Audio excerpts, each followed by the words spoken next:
Sir শুরু করতেছে sir. Sir শুরু হচ্ছে বলেছে। Okay sir.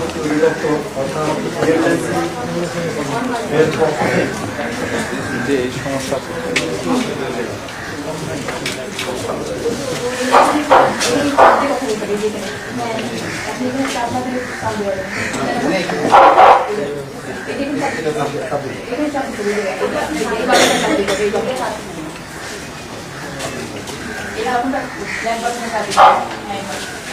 মাননীয় বিদ্যুৎ দলীয় নেত্রী মহোদয়া, আসসালামু আলাইকুম।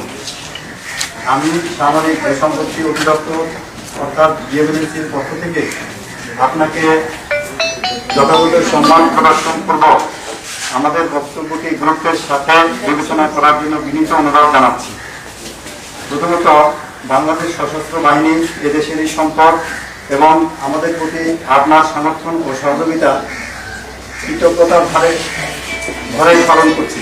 দেশের প্রচলিত আইনের ও বাস্তবায়নে আমরা আপনার আন্তরিক সহযোগিতা সকালে অবশ্য খোঁজ নেই নিরান্তরে জানাবেন আমি। মহামান্য হাইকোর্ট ঠিক আছে রায় মোতাবেক এই এখন বেটার অনেক বেটার হস্তান্তরিত হয়েছিল তা বাতিল করে বলা হয়েছে। কল দিবেন আমি। এছাড়াও আদালত আপনাকে বাড়িতে ছেড়ে দেওয়ার জন্য মানবিক কারণে যে সময় নির্ধারণ করে দিয়েছিলেন তা গতকাল 12 নভেম্বর অতিক্রান্ত হয়েছে।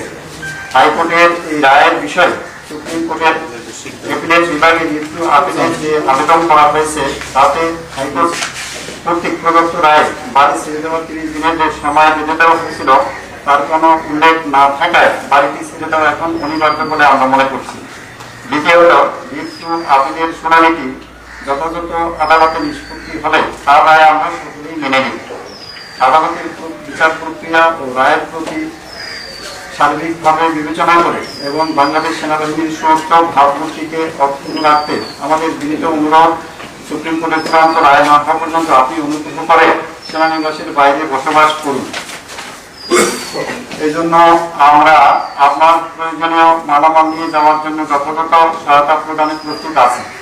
আপনার রেখে যাওয়া অন্যান্য দ্রব্যাদি চূড়ান্ত রায় না হওয়া পর্যন্ত এখানেই থাকবে। আমাদের এই প্রয়াস কোনোভাবেই উচ্ছেদ কার্যক্রম নয়, বরং আইনের শাসন মেনে নাও। সুপ্রিম কোর্টের হাইকোর্ট বিভাগ ও এপিলেট ডিভিশনের রায়ের কার্যক্রমকে সমুন্নত রাখতেই আমাদের প্রয়াসকে আপনি সহযোগিতা করবেন বলে আমাদের দৃঢ় বিশ্বাস। আমরা সকলেই সেনাবাহিনীকে সকল প্রকার রাজনীতির ঊর্ধ্বে রাখতে চাই। আপনাকে ধন্যবাদ।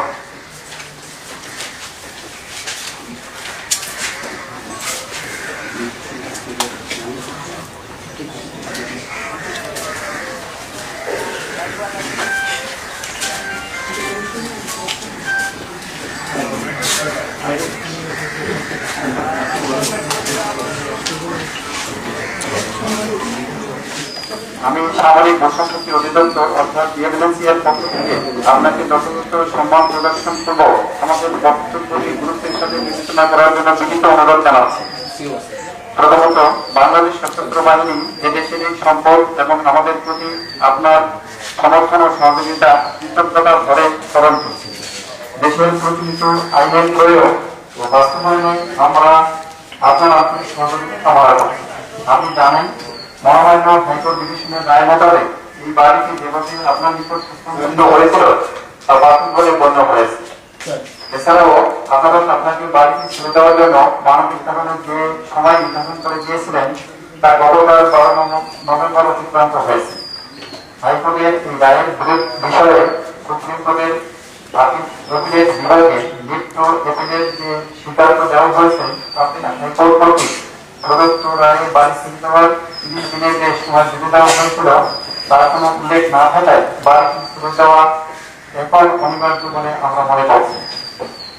দ্বিতীয়ত, অ্যাপিলেট শুনানিটি যথাযথ আদালতে নিষ্পত্তি হলে তার রায় আমরা সকলেই মেনে নেব। আদালতের বিচার প্রক্রিয়া রায়ের বিষয়টি সার্বিকভাবে বিবেচনা করে এবং বাংলাদেশ সেনাবাহিনীর সুউচ্চ ভাবমূর্তিকে অক্ষুণ্ণ রাখতে আমাদের বিনীত অনুরোধ, সুপ্রিম কোর্টের চূড়ান্ত রায় না হওয়া পর্যন্ত আপনি অনুগ্রহ করে সেনানিবাসের বাইরে বসবাস করুন। এজন্য আমরা আমার প্রয়োজনীয় মালামাল নিয়ে যাওয়ার জন্য যথাযথ সহায়তা প্রদানের প্রস্তুত আছি। আপনার রেখে যাওয়া অন্যান্য দ্রব্যাদি চূড়ান্ত রায় না হওয়া পর্যন্ত এখানেই থাকবে। আমাদের এই প্রয়াস কোনোভাবেই উচ্ছেদ কার্যক্রম নয়, বরং আইনের শাসন মেনে নেয়। সুপ্রিম কোর্টের হাইকোর্ট বিভাগ ও অ্যাপিলেট ডিভিশনের রায়ের কার্যক্রমকে সমন্বিত রাখতেই আমাদের প্রয়াসকে আপনি সহযোগিতা করবেন বলে আমাদের দৃঢ় বিশ্বাস। আমরা সকলেই সেনাবাহিনীকে সকল প্রকার রাজনীতির মধ্যে রাখতে চাই। আপনাকে আন্তরিক ধন্যবাদ।